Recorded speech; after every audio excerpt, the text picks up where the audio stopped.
Hi, it's Ashleigh from Sweet Dreams Bake Shop, and today we're finishing up that huge display cake that I started making on my live on Saturday, where I showed you how I cover these all with fondant. Now, I'm always amazed at how long it truly takes to cover all of these things in fondant, even when they're just a fake perfect cake with an already awesome shape, but it does take a while, so make sure you stay till the end of the video so you can see my pricing guide for both the real and fake versions. Here's just a clip of me showing you how to cover one of the tiers with fondant. All you do is you take your styrofoam tier, you place it onto a cake board. I highly recommend you hot glue it or adhere it in some way, and then you cover it in fondant. And to adhere it to the styrofoam, all you need is a little bit of water, or if you're moving slow or live in a hot environment, then you might want to use shortening.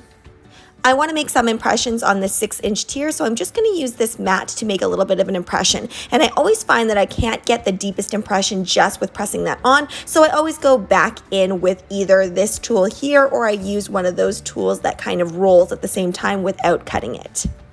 I did color all of this fondant. I didn't buy it already pre-colored, and I do find that whenever I use my gel colors, I sometimes have a little bit more of an issue with coloring things, so I highly recommend Fondust, and that's something that I did use in my live video. It worked perfectly, and the texture of the fondant remained really nice and beautiful and easy to work with. For this bottom tier, I'm going to make it Aladdin themed, so I am putting this really nice deep purple on it, and this purple was actually not my first choice, but they ran out of the Regal purple, but I really love the warmth of this, and I'm just ombreing it up a little bit. And what I'm doing here is I'm evening everything out. The first pass you're going to make when you're airbrushing is it might end up a little bit patchy, so you can just go through and make sure to even it out. Then, to tier everything together, I actually just put hot glue directly onto the fondant, and it actually is very stabilized. Once this all dries together overnight, it really will not move. Whenever I'm making a display cake, even when it has to go a long distance, I really like to stack them all together. The beauty of the fake cake is that you can do this because you really don't have to worry about any structural issues whatsoever, and obviously you don't have to worry about refrigeration. I do have a few gaps here and there. I find when I color my fondant and it gets a little bit dry sometimes, then that can happen, but have no fear, we're gonna cover everything up anyway. So the first thing I'm going to do here is I am going to create little ruffles, and this is going to be the bottom of the dress for Belle. Now obviously this isn't a dress cake, but I'm just kind of alluding to some of their outfits for the tiers of the cake. This cake is actually pretty different than the cakes that I've done in past because usually when I'm making some sort of character cake, I really like to make the figures myself. But my niece really wanted toys all over her cake, and my sister mentioned that she really needs the characters to look exactly like the character. So I decided, why not save myself the 8 hours it would probably take to make all those characters and just use ones that she would probably be able to play with and enjoy later on. Now I'm working on the super long braid for Rapunzel, and I specifically planned out the cake to make this tier super tall so that hair could wrap all the way around. To make this braid, it's pretty simple. All you need to do is you need to roll pieces of fondant into long ropes, and then you're going to connect it at the top just by pinching it together. And if you've never braided before, all you're really doing is you're taking one strand from the outside and placing it in the center, and then you're alternating as you go. If you want to get fancy, you can also make this as a fishtail braid.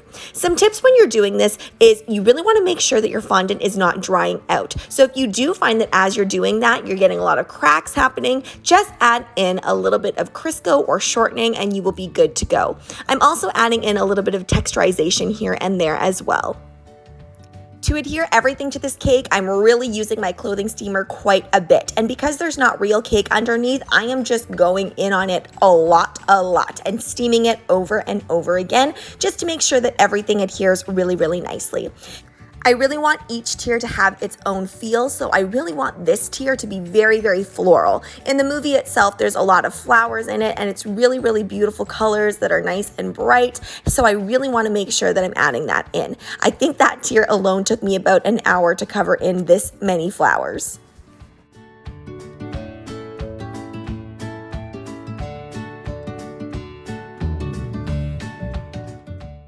And for a little bit more pop of color, I'm adding in these dark green leaves, and I'm actually letting them stick out a bit as well. For my Brave tier, I want to keep this simple because I really feel like her movie is all about clean lines and she's really not too into wearing dresses themselves. So I want to keep it nice and clean. So I'm just going to add on that medallion there that she has and a little piece of fabric, as well as her iconic belt. And now what I'm going to do is I'm going to work on my lace portion at the bottom of my tier, which is going to go on the Aladdin tier. And I really, really love this mold. Now, when I bought this mold online, I didn't think it would be so crocheted looking. I thought it would be more of an open lace, but I gotta say that it actually really transforms and translates really nicely, especially once I painted this gold later on in the video.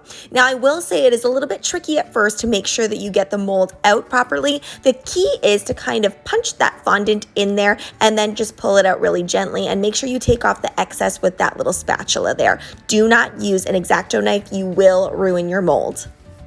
Ironically, the hardest part of this whole cake for me was putting on these sixlets. They kept popping off. I think I just left the fondant too long before I decided to add in that portion. So note to self, if you're ever adding sixlets into something or you're ever putting an impression into something, make sure you do it fairly soon after you set your fondant down.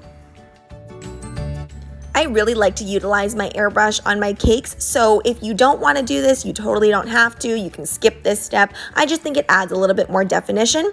I'm going in very sparingly on this section with a little bit of a darker green, and I really like how it's actually showing up a bit teal on here, which is perfect because I just want it to darken up just a little bit. A little tip when you're airbrushing, just go one shade darker than what you're actually working on, and don't be too concerned if the palette doesn't match exactly. I find that airbrush colors layer really well, and you can always work around any differences that need to be kind of airbrushed out. I also add some matte gold airbrush all along the braid to give it a little bit more definition, and I do a yellow highlight all the way around as well to make it look like the hair is magical.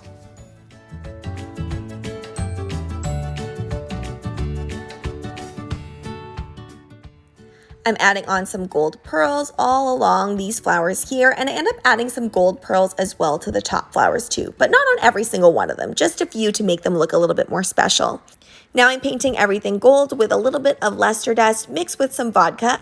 I believe I am using the luster dust by Sweet Sticks, and it's actually working out really, really well. I actually really like this one because it's fully edible. I do love TMP as well, but unfortunately that one is not fully edible, so this is a great alternative. I worked on that cake pretty much from when I started the live all the way until about 12 o'clock in the morning.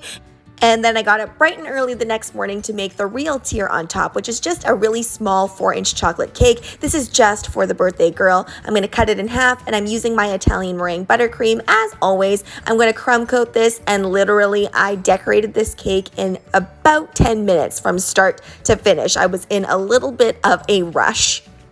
After letting that set in the fridge for about 5 minutes, because that's all I really had, I quickly covered this in white fondant, and not perfectly I might add, but it was okay because I'm adding this little portion on top, which is going to be a little nod to Tiana's dress. And I'm going to add that nice big band of bling wrap really, really super simply without any pins needed. All you really need is to steam it. And this was going on a bit of a drive, so there is a dowel underneath to keep that cake nice and steady. And here it is with a little bit of glitter on it as well. There are no characters on this yet because I don't want to have to hot glue all of the characters. I'm just going to place them on site. So here it is. Everything is ready to go. I have my bell on top, my Tiana, my Rapunzel, and then at the bottom there I also have Jasmine and Merida. I also made some cupcakes as well, which I will show you in another tutorial. I apologize, I didn't show you guys how I made the roses on the top, but I've made them so many times. You can go ahead and check out that video in the right hand corner. Now let's get into the pricing of these cakes. Now I had a lot of people ask me on my live the other day if it was going to be different for a real versus a fake cake. So if it was all real, it would be $1,300, and if it's just display like this one, although there is a top real tier, it would be $1,000. For my cakes personally, yes, you're paying for the ingredients of the cake, but you're also paying a lot for the actual decor of the cake as well. So I will make a video in future talking more about display versus real cakes and how to charge for them.